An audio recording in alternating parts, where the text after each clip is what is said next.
Subscribe now and press the bell icon. Never miss an update.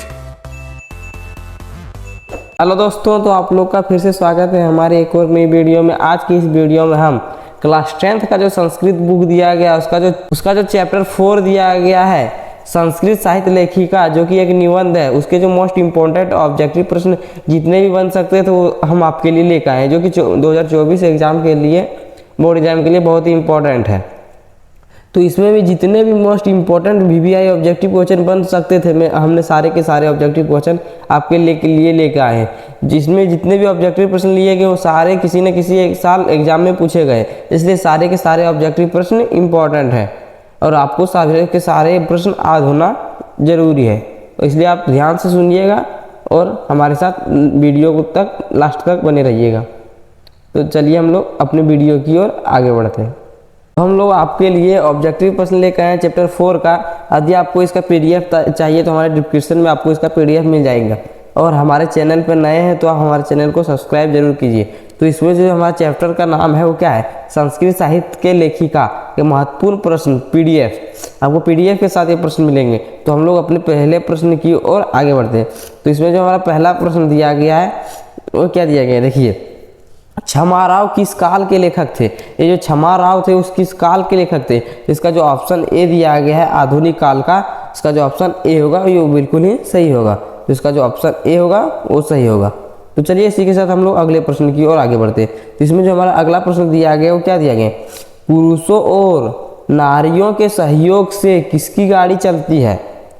पुरुषों और नारियों के सहयोग से किसकी गाड़ी चलती है? तो इसका जो आंसर होगा वो हमारा जो ऑप्शन डी दिया गया समाज की गाड़ी, इसका ऑप्शन डी होगा सही जवाब। ठीक है, तो चलिए हम लोग अपने अगली प्रश्न की ओर आगे बढ़ते हैं। तो अगला जो प्रश्न दिया गया वो क्या दिया गया, इधर देखिए। कंपन राय की रानी कौन थी? ये जो कंपन राय के बारे में हमने पढ़ा कहानी में, उनकी जो रानी थी वो कौन थी? तो इसका जो हमारा ऑप्शन दिया गया है गंगा देवी जो थी वो कंपन राय की रानी थी। तो इसका जो ऑप्शन सी होगा वो हमारा जवाब सही होगा। तो चलिए हम लोग अगले प्रश्न की ओर आगे बढ़ते हैं। तो इसमें जो हमारा अगला प्रश्न दिया गया, अगला प्रश्न क्या दिया गया, देखिए इधर। इंद्राणी का वर्णन किस वेद में है? इंद्राणी का जो वर्णन है उस किस वेद में है? तो इसका जो हमारा आंसर होगा ऑप्शन सी। सामवेद में इंद्राणी का वर्णन दिया गया है। तो इसका जो ऑप्शन सी होगा, चौथा का हमारा ऑप्शन सी होगा। तो चलिए हम लोग अपने अगले प्रश्न की ओर आगे बढ़ते हैं। तो हमारा अगला प्रश्न जो दिया गया, अगला प्रश्न क्या दिया गया, मीरा लहरी के लेखिका कौन है? जो मीरा लहरी के बारे में आपने कहानी पढ़ा उसकी लेखिका कौन है? तो इसका जो हमारा ऑप्शन होगा ऑप्शन डी, पंडित छमाराव। तो हमारा जो पांचवा प्रश्न दिया गया उसका जो ऑप्शन होगा वो होगा हमारा। इसी के साथ चलिए देखिए हमारा जो छठा प्रश्न दिया गया उसमें क्या दिया गया, संस्कृत साहित्य लेखिका पाठ में किसके महत्व का वर्णन किया गया है? ये संस्कृत साहित्य पाठ हमारा दिया गया है उसमें किसके महत्व का वर्णन किया गया है? तो इसका जो हमारा ऑप्शन डी दिया गया औरत। तो हमारे जो कहानी में औरत के बारे में ही चर्चा किया गया, तो उसका जो ऑप्शन डी दिया गया वो बिल्कुल ही सही होगा। तो चलिए हम लोग अपना सातवां प्रश्न की ओर आगे बढ़ते हैं। तो हमारा जो सातवां प्रश्न दिया गया उसमें क्या दिया गया, देखिए। आधुनिक संस्कृत साहित्य लेखिका में कौन प्रसिद्ध है? तो आधुनिक संस्कृत साहित्य में जो हमारा छमाराव प्रसिद्ध है। तो इसका जो ऑप्शन ए दिया गया है उसका सही जवाब ऑप्शन ए होगा। तो चलिए हम लोग इसका आठवां प्रश्न देखते हैं। तो हमारा जो आठवां प्रश्न दिया गया उसमें क्या दिया गया, सम के रचना किसने की? तो इसका जो ऑप्शन डी दिया गया उसका हमारा सही ऑप्शन ऑप्शन डी होगा, पंडित छमाराव ने किया था। तो आठवां का हमारा ऑप्शन डी होगा। तो चलिए हम लोग नौवां प्रश्न देखते हैं। तो हमारा जो नौवां प्रश्न दिया गया उसमें क्या दिया गया, देखिए। लौकिक संस्कृत साहित्य में 40 कवित्रियों में प्रथम कल्पा कौन थी? तो इसका जो हमारा ऑप्शन दिया गया है बी नंबर विजयांका वो सही होगा। तो हमारा इसका जो नौवां का जो होगा प्रश्न उसका जो आंसर होगा ऑप्शन बी। तो चलिए इसी के साथ हम लोग अपना 10वां प्रश्न की ओर आगे बढ़ते हैं। तो हमारा 10वां प्रश्न दिया गया उसमें क्या दिया गया, ऋग्वेद में कितने महिलाओं का वर्णन है? ऋग्वेद में कितने महिलाओं का वर्णन है? तो इसका जो हमारा ऑप्शन ए दिया गया है 24, वो बिल्कुल ही सही होगा क्योंकि ऋग्वेद में 24 महिलाओं का वर्णन है। तो इसका जो ऑप्शन ए दिया गया उसका सही जवाब ऑप्शन ए होगा। तो चलिए इसी के साथ हम लोग अपना 11वां प्रश्न की ओर आगे बढ़ते हैं। तो हमारा जो 11वां प्रश्न दिया गया उसमें क्या दिया गया, देखिए इधर। अर्थवेद में कितनी महिलाओं का वर्णन है? अर्थवेद में कितनी महिलाओं का वर्णन है? तो इसका जो हमारा ऑप्शन दिए गए हैं उसमें जो हमारा ऑप्शन क्या होगा? हमारा जो ऑप्शन बी दिया गया है वो 5 और बिल्कुल ही सही जवाब हो जाएगा। तो हमारा ऑप्शन बी होगा।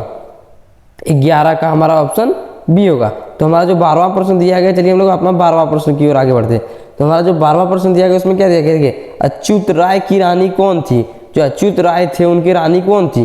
तो इसका जो हमारा ऑप्शन डी दिया गया है तिरुलंबा, वो सही होगा। ऑप्शन डी इसका सही जवाब होगा। तो चलिए इसी के साथ हम लोग 13वां प्रश्न की ओर आगे बढ़ते हैं।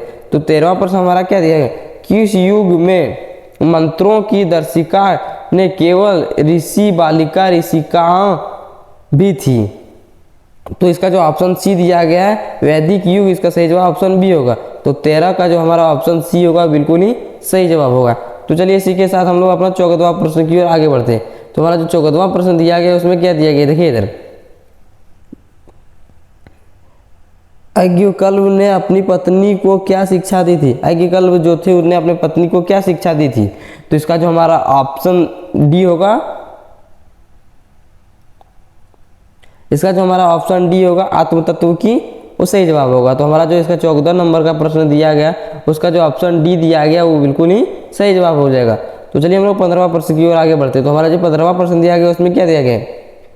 मधुरा विजय महाकाव्य की रचना किसने की? मधुरा विजय महाकाव्य की रचना किसने की? तो इसका जो हमारा ऑप्शन सी दिया गया वो बिल्कुल ही सही जवाब होगा, गंगा देवी।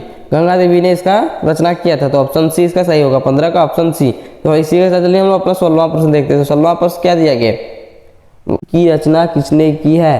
तो इसका जो हमारा ऑप्शन बी दिया गया है तिरुलंबा, बिल्कुल ही सही जवाब हो जाएगा। तो 16 का ऑप्शन बी होगा। तो इसी के साथ जो हमारा आखिरी प्रश्न दिया गया इस चैप्टर का 17वां नंबर, उसको आप लोग देखिए। तो इसमें क्या दिया गया? जनक की सभा में शास्त्र कुशली कौन विदुषी रहती थी? जनक की सभा में शास्त्र अर्थ कुशली कौन विदुषी रहती थी? तो इसका जो ऑप्शन बी दिया गया वो सही होगा, गार्गी। तो 17 नंबर हमारा प्रश्न का जो आंसर होगा ऑप्शन बी। तो इसी के साथ हमारा जो चैप्टर का प्रश्न है वो समाप्त हुआ। जो इसका अगला चैप्टर दिया गया है उसका हम लोग अपनी अगली वीडियो में लेकर आएंगे, जिसमें हम इसमें मोस्ट इंपॉर्टेंट ऑब्जेक्टिव क्वेश्चन करवाएंगे। यदि आप उनका वीडियो देखना चाहते हैं तो हमारे का वीडियो भी आपको मिल जाएगा हमारे प्लेलिस्ट में, जो जल्द ही आने वाला है। तो इसी के साथ धन्यवाद। आशा करता हूँ आपको ये वीडियो पसंद आएगा। यदि आपको ये वीडियो पसंद आएगा तो हमारे वीडियो को लाइक करें, हमारे चैनल पर नए हैं तो हमारे चैनल को सब्सक्राइब करें। Thank you.